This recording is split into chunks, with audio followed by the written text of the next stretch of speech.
Well, welcome back to Hematitehomestead. Man, it's been so long since we've done a video that's not pumpkin related. Kind of been struggling a little bit with inspiration to make videos. I just don't want to keep making the same videos over and over and over again. You know, everything's in cycles here. We just had a bunch of piglets about 8 weeks ago now. It's been 9 weeks now. I hadn't even looked at those. We've done that before on the channel. But man, it's been hot, and dry. Less than a quarter inch of rain in all of June. Tomorrow's the last day of June. I left the rain in my gauge. We're expecting a little bit of rain tonight. I want to see what the total is for the month. Pigs' wallows are dry. It's been hot. They can't hardly take it. Help them out a little bit. This is Dunlap Creek behind me. If you've been watching the channel, you've been following along with giant pumpkins, you already know I draw water out of this creek to feed my giant pumpkins because our softening system in the house just can't handle the amount of water I need to flow out there. This works really well for me. We even used it to give the pigs drinking water some last year.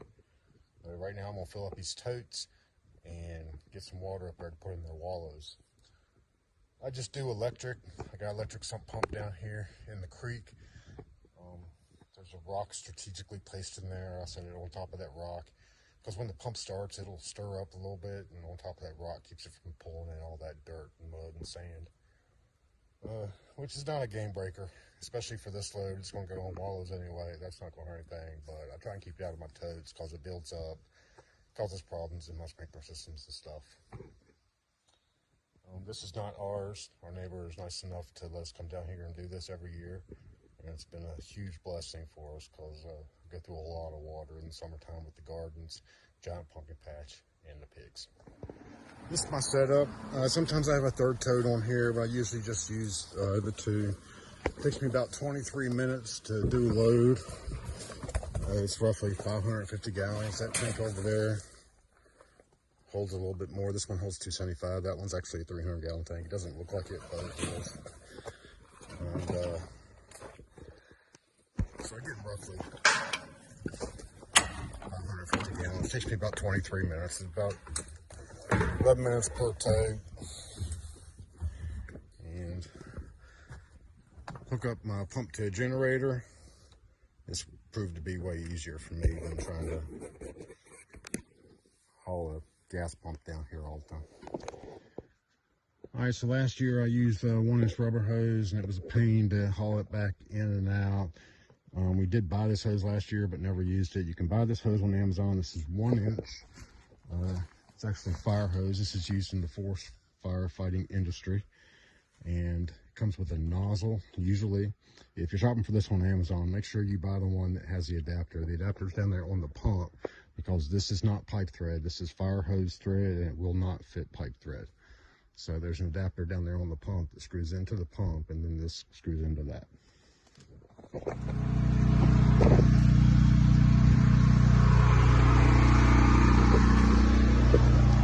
Over here, work all the kinks out of it. It is again fire hose. It's flat. You can't ever get them all off, and actually ran it the wrong way. It goes underneath it here. This helps it maintain flow. So let me real quick check that. That helps it a little bit better. It comes over the natural curve. I use a clip. You might use at Walmart. The bag. It's sort of bag. They got like 20 different clips in it. All different 4 different sizes. And there we go.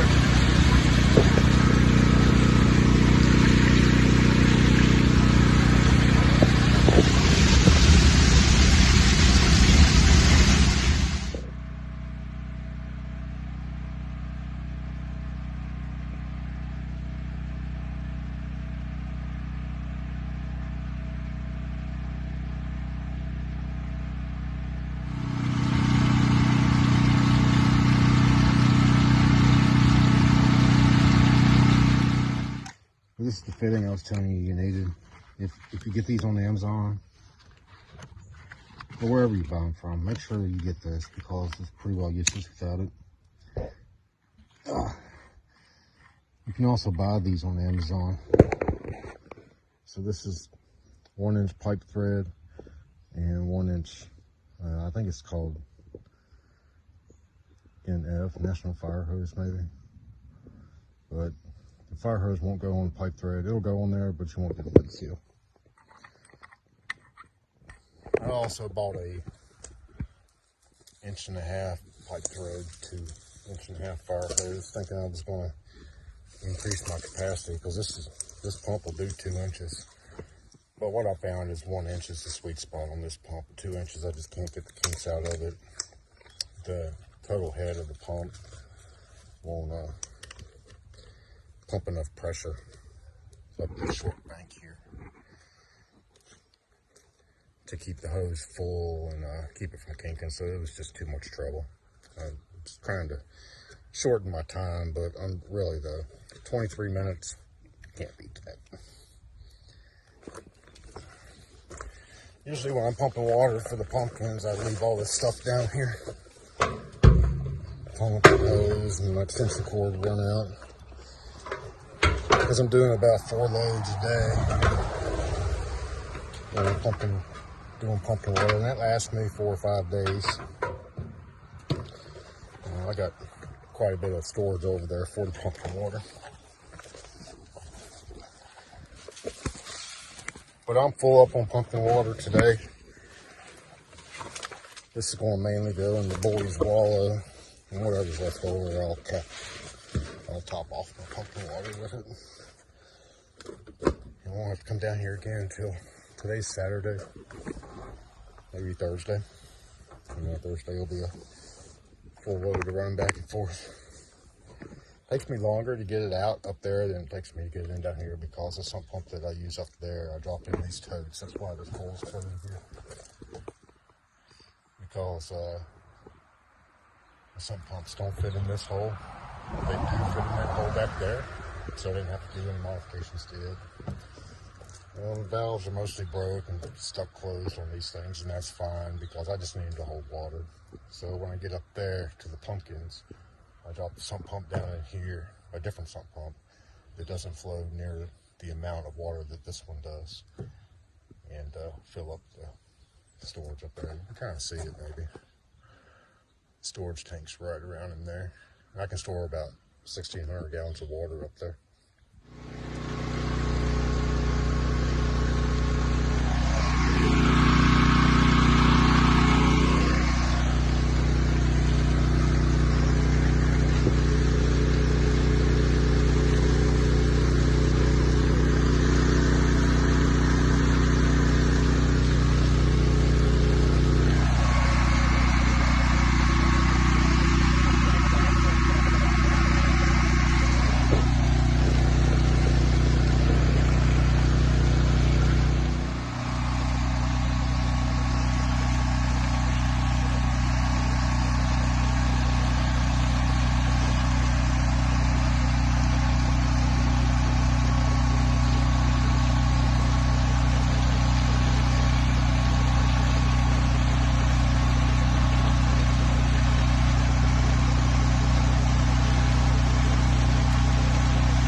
It's been about 5-6 hours maybe since I filled that up with water, and surprisingly it held more of it than I thought it would.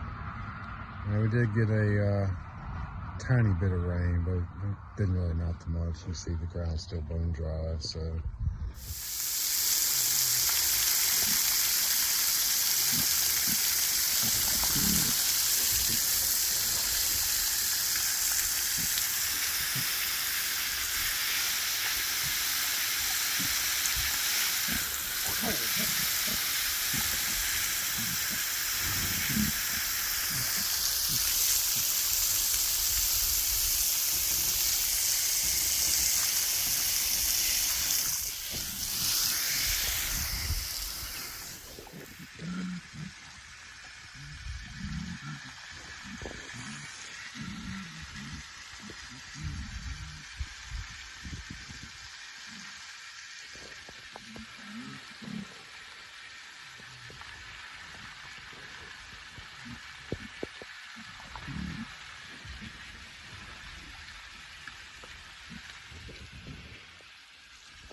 What are you doing, Oliver?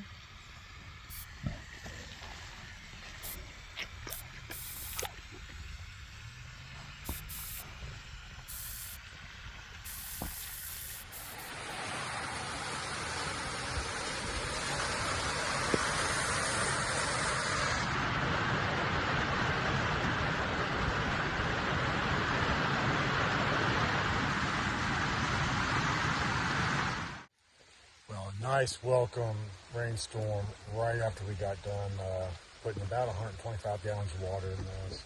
Rain filled it up the rest of the way. I didn't get any water back in here. Rain filled all that in. And down here on the end.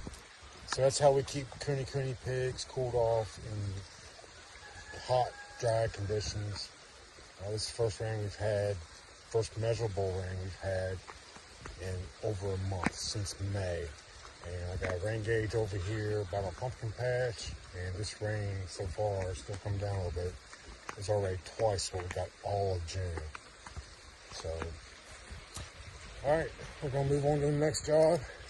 Thanks for watching. Make sure you're checking out Hematitehomestead on Facebook, Instagram, TikTok.